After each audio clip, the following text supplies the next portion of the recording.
तर नमस्कार मित्रांनो, मी कृष्ण आणि स्वागत आहे आपल्या अजून एका नवीन छोट्याशा ब्लॉगमध्ये. तर आता रात्रीचे वाजलेत 11 आणि आम्ही सर्वजण चाललो होतो अक्कलकोटला श्री स्वामी समर्थ महाराजांचं दर्शनाला.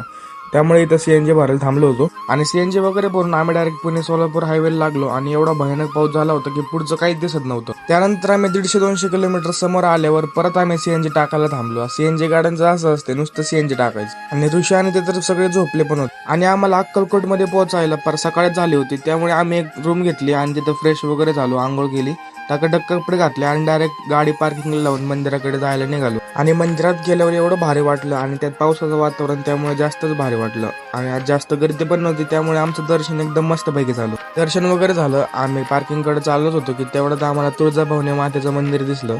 मग काय आम्ही तिथं पण दर्शनाला गेलो. इथं पण एकदम भारी वाटलं दर्शन करून.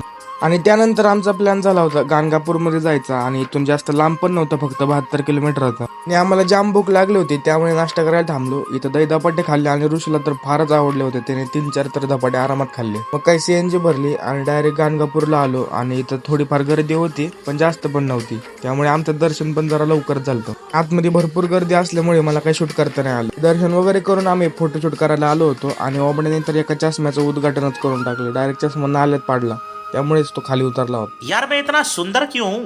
पता नहीं ऐसा क्या है मेरे चेहरे में. तुम्ही पण कमेंट करून सांगा ओमड्याने शुभ्या सुंदर आहे की नाही. त्यानंतर ऋषीने गाडी घेतली, कारण मला खूप कंटाळा आला होता. आणि ओमड्याने शुभ्याचं कसं नियमन काम एकदम, गाडी येत नाही काय नाही, नुसतं मागं झोपायचं आणि खायचं नसतं. आणि आम्हाला घरी जायला तर भरपूर उशीर होणार होता, त्यामुळे आम्ही जेवायला थांबलो. आणि तुम्हाला आजचा ब्लॉग थोडा तरी आवडला असेल तर नक्की लाईक आणि सबस्क्राईब करून टाकायचं.